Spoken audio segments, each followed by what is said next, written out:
Há uma pergunta que normalmente nós ouvimos no nosso dia a dia. Como você está? Como está a sua saúde? Como está a sua família? Como está o seu trabalho? Como estão os seus negócios? Sua vida. E eu faço essas perguntas a você neste dia também. Como você está? E tudo que diz respeito a você. Eu não sei se você é como a grande maioria das perguntas, ou melhor, eu não sei se você é como a grande maioria das pessoas fazem ou reagem a estas perguntas. Normalmente nós ouvimos uma resposta assim: tudo bem, estou bem, está tudo bem. Raramente nós ouvimos as pessoas sendo sinceras, sendo verdadeiras quando são questionadas, quando são perguntadas como estão. Respondem, repito, estou bem. Eu gosto muito de fazer uma pergunta no meu dia a dia, e eu gosto de fazer uma pergunta muito além de saber como você está. Eu gosto de fazer a pergunta, como está o seu coração? Me parece que ela é bem mais, o alcance dela é maior, mais profundo. Porque eu entendo que fala tudo. Quando nós falamos do nosso coração, nós falamos daquilo que somos e verdadeiramente estamos vivendo. Então eu derramo o meu coração, eu falo do meu coração. É óbvio que nós não falamos do nosso coração a todas as pessoas. Normalmente eu e você, nós selecionamos, nós escolhemos as pessoas, ou a pessoa a quem nós vamos falar do nosso coração. Mas eu poderia perguntar, como está a sua vida em casa, a sua vida com Deus, a sua vida e o seu coração diante deste Deus que é o nosso Deus. E uma das coisas que nós observamos é que a nossa vida com Deus, ou como está o nosso coração e o nosso coração em relação a Deus, muitas vezes depende de como nós andamos com as pessoas. Então, às vezes, o meu andar com Deus, o nosso andar com Deus, não pode definitivamente depender das pessoas, mas seguramente nós dependemos de Cristo, ou a forma como eu e você, como nós dependemos de Cristo Jesus, com certeza vai falar muito de como nós andamos com as pessoas. Mas nós fazemos, enfim, muitas perguntas. Fazemos perguntas entre nós, direcionamos perguntas a mim, a você, ao outro, nós perguntamos a nós mesmos, mas nós direcionamos as nossas perguntas também, muitas vezes direcionamos as nossas perguntas a Deus. E perguntamos a Deus, por quê? Nós perguntamos a Deus, para quê? Nós perguntamos a Deus com que propósito? Nós perguntamos e direcionamos a Deus perguntas do tipo, o que vai acontecer, como será? E nós, enfim, direcionamos as nossas perguntas também a Deus. Na Bíblia nós lemos alguns livros que são conhecidos como profetas menores. E eles não são menores por ter menor importância, mas são conhecidos como profetas menores porque são textos menores, menos capítulos, menos versículos, daí didaticamente serem conhecidos como profetas menores. E dentre eles, nós temos um que se chama, ou que se chamava, na luz da Bíblia, o livro do profeta Miqueias. E o nome Miqueias significa quem é semelhante a Deus. Eu gosto desta história, destes homens, destes chamados profetas menores. E esse Miqueias era um simples fazendeiro. Ele era um simples fazendeiro da cidade que se chamava Morissete, daí ele ser um morastita. Cidade que ficava a aproximadamente 32 quilômetros da cidade de Jerusalém. E este Miqueias profetizou em Jerusalém e em Judá por longos 40 anos. E durante a sua vida, ou durante o seu ministério profético, ele pôde acompanhar a vida de três reis que reinaram durante o período em que ele esteve profetizando. E em meio ao caos espiritual, em meio a muitos questionamentos, em meio a muitas perguntas, diante de uma conhecida apostasia nacional, ou seja, a nação havia abandonado a fé, a nação havia abandonado o Senhor. Em meio a esta apostasia que ele se ergue e diz que somente Deus poderia trazer perdão, somente Deus poderia trazer graça, somente Deus poderia trazer respostas a eles e poderia ser compassivo, misericordioso para com aquele povo com quem ele havia estabelecido uma aliança. Quando nós olhamos para os nossos dias e olhamos para este momento, nós sabemos que Deus também tem conosco, com o seu povo, nos dias de hoje, uma aliança. Deus tem com o seu povo um compromisso. Deus tem com este povo um pacto, uma aliança. E quando nós voltamos os nossos olhos para o texto bíblico de Miqueias, eu quero que você pudesse acompanhar este texto, no capítulo 6, do versículo 3 ao versículo de número 8. Miqueias fala da parte de Deus ao seu povo, àquela nação.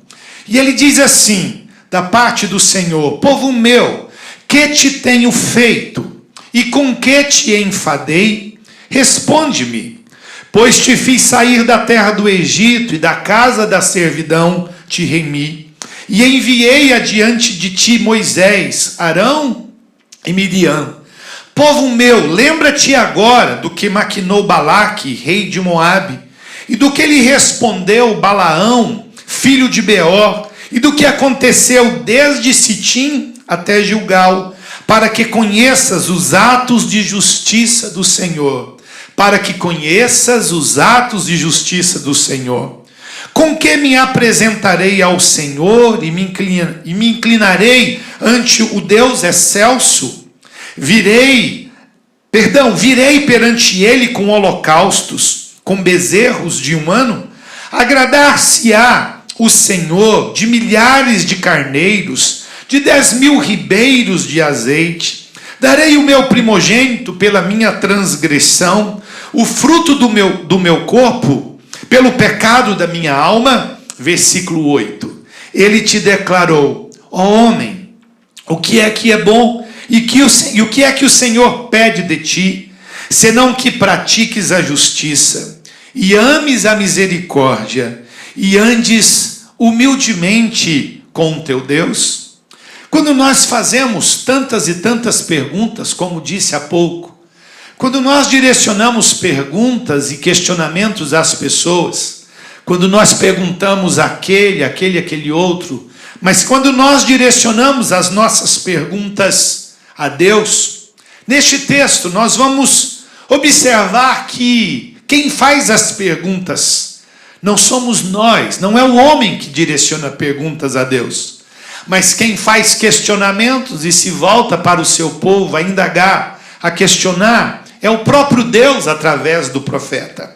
Neste contexto, ou na história, no contexto histórico, nos mostra que a nação de Israel havia perdido a alegria de servir a Deus. O povo de Deus havia abandonado aos poucos o Senhor. Eles haviam perdido a alegria de adorar, de glorificar, de cultuar a Deus, de oferecer ao Senhor os seus sacrifícios. Eles haviam agora perdido a alegria e o prazer em fazer aquelas coisas que a vida religiosa deles, naquele contexto, significaria. E nós, no nosso contexto, que é a vida cristã, muitas e muitas vezes nós temos perdido a alegria e o prazer em fazer. Israel e Judá não estavam felizes em servir ao Senhor. E naqueles dias, muitos e muitos serviam ao Senhor por medo, serviam ao Senhor por obrigação. Eles não tinham alegria em fazer. O que eles queriam fazer e faziam era, quando serviam ao Senhor, o faziam porque tinham medo que pudesse vir pragas, maldições, nações contra eles, porque eles conheciam a história do que Deus tinha feito no passado. Eles conheciam um Deus que era um Deus de livramento. Eles conheciam um Deus que os guardava e que os abençoava. Mas neste contexto, neste momento da história, eles fazem uma coisa. Eles estão servindo a Deus por medo, por obrigação, por aquilo que lhes poderia acontecer. Não havia no coração daquela gente, daquele povo, gratidão, não havia contentamento, não havia aquela prazer em fazer, não por aquilo que poderiam receber, por aquilo que poderiam ter, mas eles agora estavam deixando de fazer pelo que Deus era nas suas vidas e não no coração de cada um deles. Quando nós falamos de perguntas, e estamos falando também disto, perguntas e mais perguntas, são tantas elas, são tantas perguntas que nós observamos, e agora o Senhor então inverte esta ordem. Não vocês perguntando a mim, como o Senhor dissesse isto, mas eu agora tenho algumas perguntas para fazer a vocês. Ele se volta ao seu povo, e a este povo, e pergunta, como está no versículo 3. Povo meu, que te tenho feito? E com que te enfadei? Responde-me. Deus faz esta pergunta a eles, e Deus faz esta pergunta a nós. Quando eu leio este texto, ou quando nós lemos este texto, nós podemos perceber e ver tanta graça de Deus nesta palavra. Podemos perceber tanta graça de Deus no contexto desta história, embora o Senhor esteja falando a eles do coração deles que havia se distanciado, mas agora Deus pergunta: olha, por que vocês estão fazendo isto? Por que vocês estão se distanciando de mim? O que eu tenho feito a vocês? Por que vocês estão enfadados? E o Senhor insiste e diz: responde-me, me dê uma palavra. Talvez hoje eu e você tenhamos uma palavra a dar a Deus. Talvez hoje, neste dia, neste momento, nós podemos refletir e meditar e responder a Deus: Deus, olha, eu tenho uma palavra a te dar, eu tenho algo a te dizer, eu tenho algo a declarar a ti. Por quê? Porque quando nós ouvimos esta pergunta, nós ouvimos a graça, a bondade de Deus e vemos a postura de um pai amoroso. Nós vamos ver a postura como uma mãe amorosa, como nos nossos dias. E muitas vezes este pai, esta mãe, está fazendo, está dando, está suprindo, está se sacrificando, está provendo, está trabalhando na segurança destes filhos, deste filho, desta filha. E num dado momento, a gente percebe que aquele filho teve uma resposta não muito boa a estes pais, a este pai, a esta mãe. Eles não consideram a bondade, a benevolência, o favor e o cuidado que este pai e esta mãe têm desprendido e dedicado a este filho ou filha. E este pai e esta mãe se volta a ele e pergunta: ei filho, ei filha, por que você está aborrecido? Por que você está com esta atitude e com este comportamento? Uma das coisas que nós aprendemos, que nós podemos ver desta graça bondosa e misericórdia do nosso Deus, é que Ele conhece o coração de cada um de nós. Ele conhece o seu coração. Ele conhece as motivações do seu coração, do meu coração. Ele sabe por que fazemos e deixamos de fazer. Ele sabe exatamente por que você fala e como fala. Ele sabe das intenções, das motivações, e tudo isso está patente, está claro aos olhos e aos ouvidos deste Deus. No Evangelho de João, no capítulo 6, no versículo 26, Jesus havia multiplicado pães e peixes e alimentado uma multidão. E nós mais uma vez falamos desta provisão de Deus. E Jesus então supre a necessidade de uma grande multidão. E quando ele faz isto, ele então, num dado momento, no dia seguinte, ele se volta para aquela multidão e Jesus faz uma declaração muito interessante, falando às pessoas. E no versículo 26 do capítulo 6 de João, Jesus diz assim: vós me procurais, porque comestes dos pães e vos fartastes. Aquela multidão tinha a sua própria motivação. Quando elas procuravam por Jesus, elas procuravam porque tinham uma motivação. Elas sabiam que Jesus proveria. Elas sabiam que Jesus daria o pão necessário que elas necessitavam. Elas sabiam que Jesus daria os recursos que eles tanto necessitavam. E Jesus então, olhando para aquela multidão, ele disse: vós me procurais, porque comeste dos pães e vos fartastes. Como eu posso viver então de uma forma que eu possa agradar a Deus? Como podemos nós viver de uma forma que as nossas vidas, as nossas atitudes, os nossos corações, as nossas motivações estejam todas elas voltadas para agradar a Deus, não agradar ao outro, não agradar a mim mesmo, mas agradar a Deus. E é disso que eu quero refletir com você neste momento. Não havia alegria, não havia contentamento no coração daquela gente. Servir a Deus era, como tem sido na vida de muitos, um grande peso, um fardo, um enfado, era cansativo. E o próprio Deus lhes dá uma amostra dentro da história do que Deus havia feito e de como Deus havia feito na vida deles e para a vida deles. Nos versículos 4 e no versículo 5, o Senhor pega e diz assim: pois te fiz sair da terra do Egito, e da casa da servidão te remi, e enviei adiante de ti Moisés, Arão e Miriam. Povo meu, lembra-te agora do que maquinou Balaque, rei de Moabe, e do que lhe respondeu Balaão, filho de Beor, e do que aconteceu desde Sitim até Gilgal, para que conheça os atos de justiça do Senhor. Deus então faz uma coisa. Se o Senhor primeiramente faz uma pergunta: por que vocês estão aborrecidos com o que eu tenho feito? Por que vocês estão me deixando e abandonando o que eu tenho feito com vocês? O Senhor agora diz assim: escute, olha o que eu fiz por vocês. Olha o que eu fiz ao longo da história. Eu tirei vocês do Egito, da casa da servidão.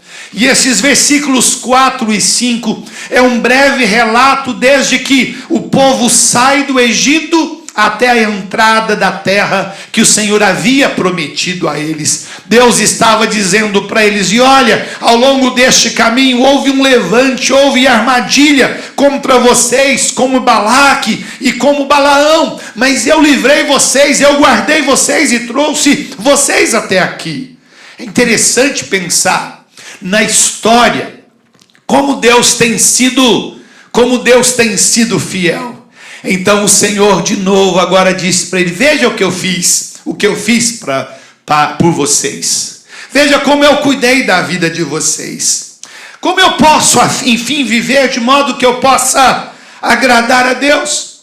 Será que eu posso dar a Ele mais sacrifícios? Será que eu posso sacrificar mais a Ele, como era o contexto do Antigo Testamento? Será que eu posso dar a Ele ou oferecer a Ele, como diz o texto, mais sacrifícios? Será que eu posso matar e sacrificar milhares de carneiros para Deus? Será que é isso que Deus está querendo de nós, está querendo do seu povo? A resposta definitivamente é não. Não é isso que Deus está pensando. E não é disso que Deus está tratando à luz deste texto que temos diante de nós. Afinal de contas, então do que Deus está querendo, ou do que Deus está falando a eles? Eles haviam se esquecido da justiça e da misericórdia. Esta é a grande questão. Não é o sacrifício, não é o culto, não é o que nós podemos oferecer a Deus.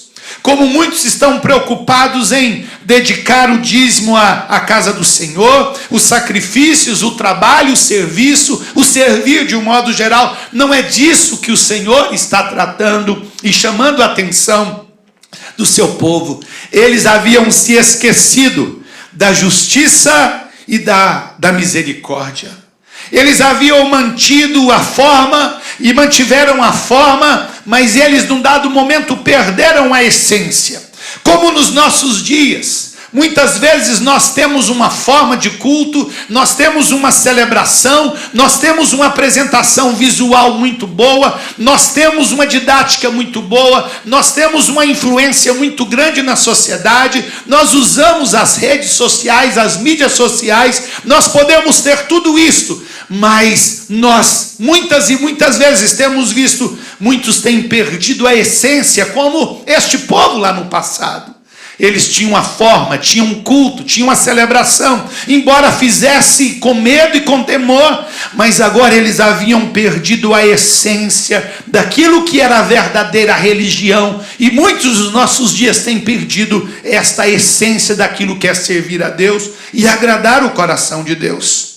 Nós podemos fazer para Deus, mas com um coração longe de Deus. Nós podemos trabalhar para Deus, mas distantes de Deus. Neste tempo em que estamos em isolamento, onde nós não podemos ter cultos presenciais, onde nós não podemos estar em comunhão, algumas coisas nos chamam a atenção. Como está o coração desta gente? O isolamento impõe a nós, já impõe a nós, um certo adoecer do coração, das nossas almas, da nossa vida. Mas a falta de comunhão é algo pernicioso.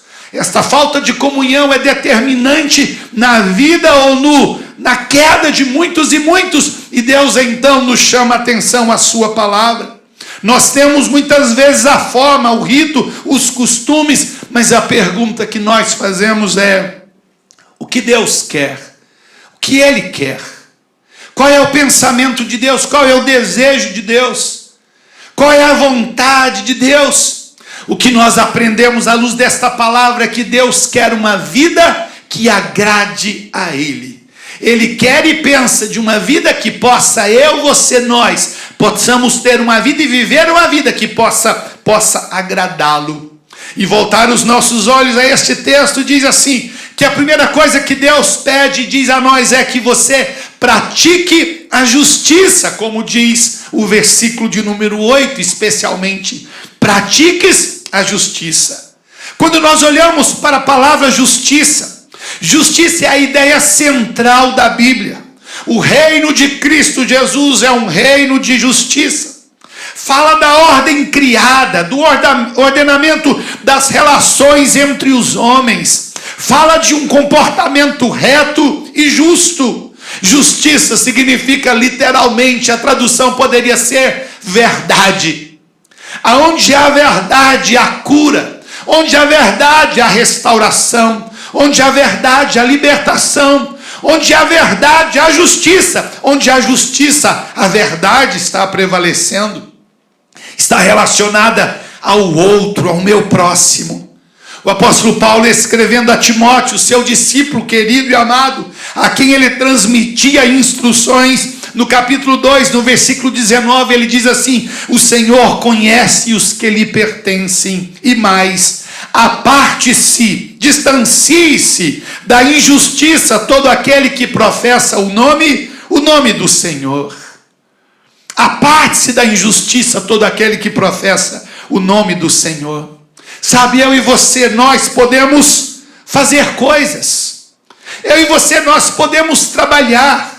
E nós temos visto muitos movimentos. Nós estamos trabalhando nisto. Aliás, eu quero aproveitar. Você precisa abrir o seu coração, dilatar o seu coração para a necessidade do outro. E quando o texto está falando, eu quero que você pratique a justiça. Eu não quero sacrifício de carneiros. Eu não quero que você dê a sua vida, mas eu quero que você pratique a justiça. E esta é a primeira coisa, e aliás, este é o centro, repito, da palavra de Deus: justiça.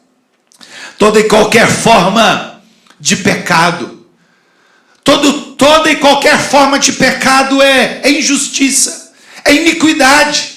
Mas eu creio que nós precisamos dizer e mostrar o que significa a palavra pecado, tão conhecida.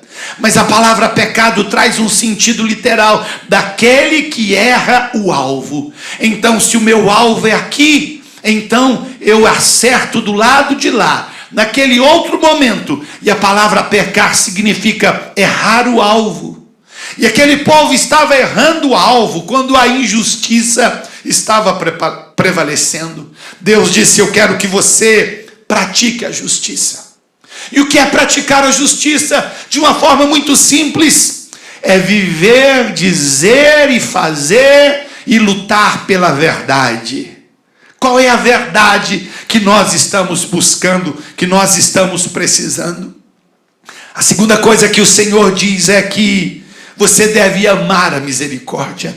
Esse versículo 8, ele diz de uma forma muito clara para nós as seguintes palavras: ele te declarou, ó homem, o que é bom e que é que o Senhor pede de ti, senão que pratiques a justiça, ames a misericórdia e andes humildemente com teu Deus. O que é que Deus pede de ti? O que é que o Senhor quer e o que o Senhor requer de ti? O que é que o Senhor requer e busca de cada um de nós? Que nós pratiquemos a justiça. A segunda coisa é que nós amemos a misericórdia, que nós sejamos misericordiosos, como está neste versículo 8, está relacionado ao outro, ao meu próximo. Todas as vezes que nós falamos de misericórdia, ou quando nós falamos de justiça, nós estamos falando em relação ao meu próximo. Pratiques a justiça, está falando se relacionando ao outro. Ames a misericórdia, de novo, mais uma vez, o Senhor está dizendo sobre o outro. Ames a misericórdia. No Evangelho de Lucas, no capítulo 6, no versículo 36, Jesus diz assim: sede, pois, misericordiosos, como também como vosso Pai é misericordioso. Seja você aquele que pratica a justiça, aquele que vive debaixo da verdade, busca a verdade, a justiça. Seja você misericordioso, como misericordioso é o nosso Pai Celeste. Eu sei que muitas pessoas são justas. Eu sei que muitas pessoas se dizem justas, certinhos. Eu sei que nós temos muitas e muitas pessoas que são honestas, que pagam as contas, mas muitas e muitas vezes apegado ao direito dele. Mostre misericórdia. É isso que a Bíblia está nos ensinando. Misericórdia é uma dor que constrói. Misericórdia é uma dor que constrói, que edifica. Muitas vezes nós comparamos ou pensamos em misericórdia como tendo pena. Pena significa coitado, diminuir, desmerecer. Mas o misericordioso, ele é compassivo, ele constrói, ele edifica. Misericórdia é ser tocado pelo outro. Misericórdia é ser tocado pelo outro, assim como o coração de Deus é tocado pela nossa miséria, pela nossa necessidade. Quando eu vejo um Deus misericordioso, como vemos no texto, quando vemos um Deus que é bondoso, como vemos no texto, o que tocou o coração de Deus não foi a nossa bondade, não foi a nossa justiça própria, não foi viver as coisas corretamente dentro do nosso padrão, mas o que tocou o coração de Deus foi a nossa miséria, foi a nossa necessidade. E é aí que a Bíblia diz, a palavra de Deus diz que Deus se torna misericordioso para comigo e para com você, para com cada um de nós. Jesus diz algo impactante, transformador, quando ele está no famoso Sermão do Monte, falando das bem-aventuranças, no capítulo 5, no versículo 7, Jesus diz assim: bem-aventurados os misericordiosos, porque alcançarão misericórdia. Me parece uma coisa tão comum, tão normal e tão natural. Quando sou misericordioso, eu alcanço a misericórdia de Deus para com a minha vida. Isso está na palavra. Meu querido, meu irmão, meu amigo, neste dia eu quero que você pense nestas coisas. O Senhor diz: eu quero que você pratique a justiça, que você ame a misericórdia. E a terceira coisa que o Senhor nos ensina e nos dá na sua palavra, Ele diz: nos diz para nós andarmos humildemente. Mais uma vez, a palavra humildade está presente. Andar humildemente com o Senhor teu Deus. Como este assunto é mal compreendido. Para muitos, humildade ou ser humilde é ser pobre, não ter recursos. Para muitos, ser humilde é aquela pessoa menos favorecida financeiramente, intelectualmente, socialmente. Não, não, não. A palavra humildade não tem nada a ver com condição social. Eu conheço muitos pobres soberbos, arrogantes. Eu conheço pessoas que financeiramente, materialmente, são soberbos e arrogantes de uma forma inenarrável. Mas uma das coisas que nós observamos o Senhor dizendo: olha, eu quero que você aprenda algo. Tiago, no capítulo 4, no versículo 6, Tiago diz assim, o apóstolo Tiago, a Bíblia diz: Deus resiste aos soberbos, mas dá graça aos humildes. Deus contempla os humildes com a sua graça. Isso é característica do nosso Deus.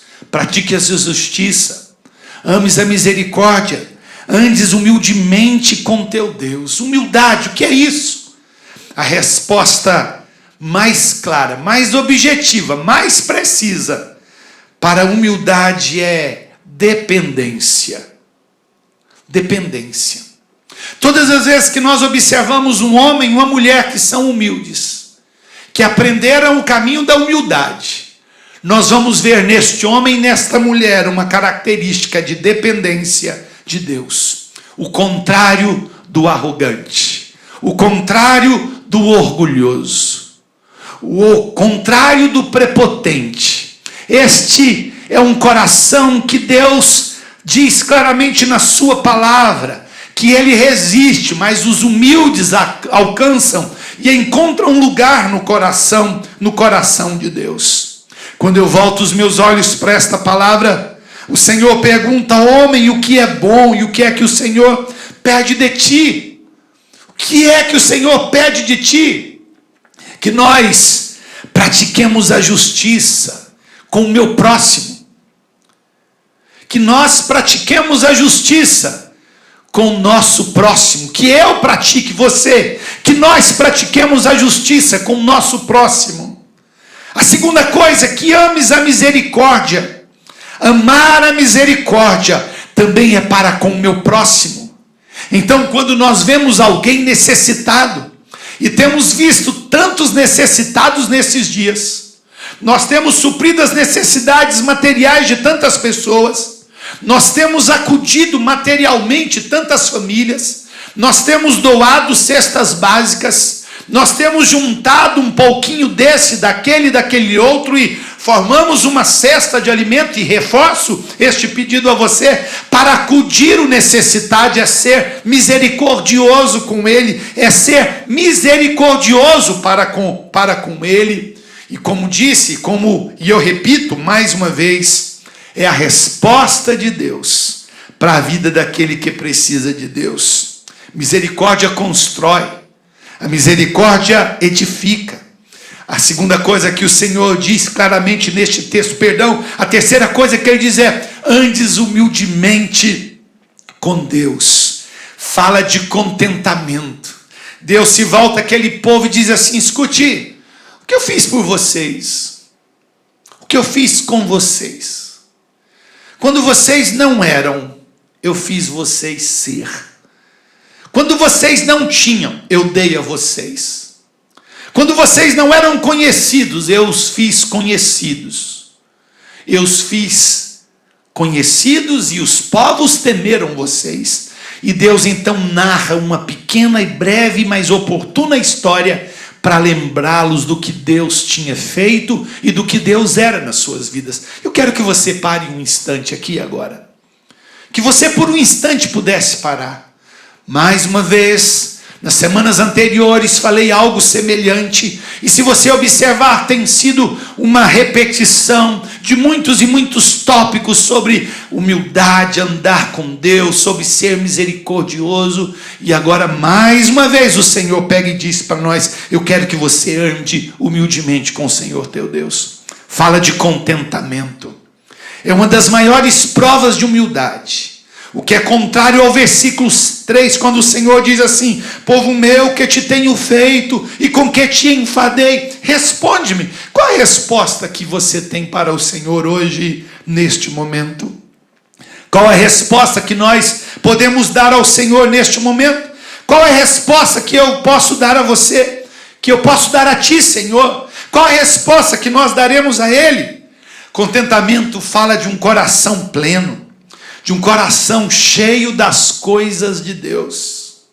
Sabe, eu não posso ser saudável, eu não posso ser saudável fisicamente, eu não posso ser saudável emocionalmente, eu não posso ser saudável espiritualmente se eu não me alimentar, se eu não comer das coisas de Deus, se eu não me prover das coisas que Deus tem para mim na sua palavra.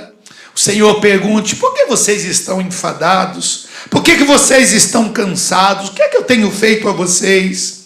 Meus queridos, apesar das lutas e etc., apesar de todos os problemas que a gente enfrenta, apesar de todas as mazelas que nós temos visto nesses dias, eu quero te dizer uma coisa: Ele sabe, o Senhor sabe, e Ele é o seu pastor.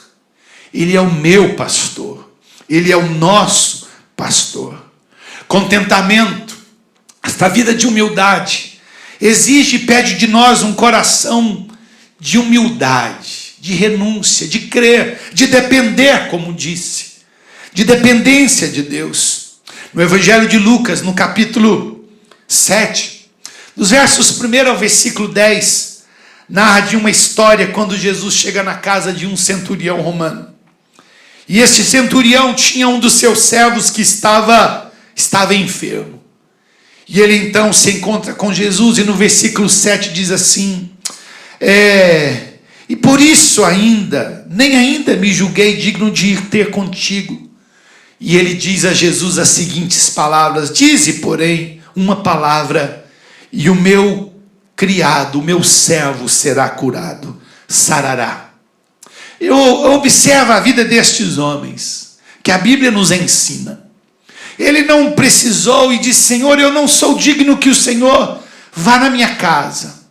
Eu não sou digno que o Senhor entre na minha casa.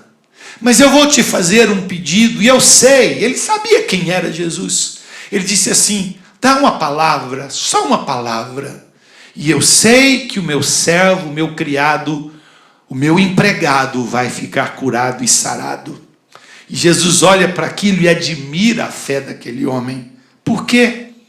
No Evangelho de Lucas, no capítulo 15, nós encontramos uma outra história muito conhecida, mas que fala de um homem que se distanciou de Deus como o povo nos dias do profeta Miqueias. Ele se distanciou do Senhor, aquele filho pródigo de Lucas 15. Quando ele se distancia, se afasta de Deus, e ele então, lá perdido, desorientado, a consciência vem a ele, e ele então tem um entendimento de que o lugar onde ele estava não era o lugar que Deus tinha para ele, e então ele quer voltar para casa, e quando ele volta para casa, ele se volta ao seu pai e diz assim: pai, me tenha como um dos teus empregados. Uma das perguntas que eu fiz no início desta palavra é: como está o seu coração? E eu quero encerrar. Quando este jovem, este filho volta para casa e diz: pai, me tenha como um dos teus empregados, porque eu já não sou digno de ser chamado teu filho. Deus não vê desta forma, para mim e para você. É o coração. Mais uma vez é o coração. E a Bíblia diz que o coração é a raiz de todas as coisas. No meu coração está a raiz de todas as coisas. Hoje o que Deus quer ensinar e dizer a mim e a você, que nós pratiquemos a justiça relacionada ao outro, Que nós amemos a misericórdia está relacionada ao outro. Mas que nós andemos humildemente com Deus está relacionada à minha vida com Deus, não ao outro. Mas desta última, andar humildemente com Deus, depende de todas as demais coisas que Deus requer de nós. Que Ele o abençoe. Que o seu coração seja aquecido.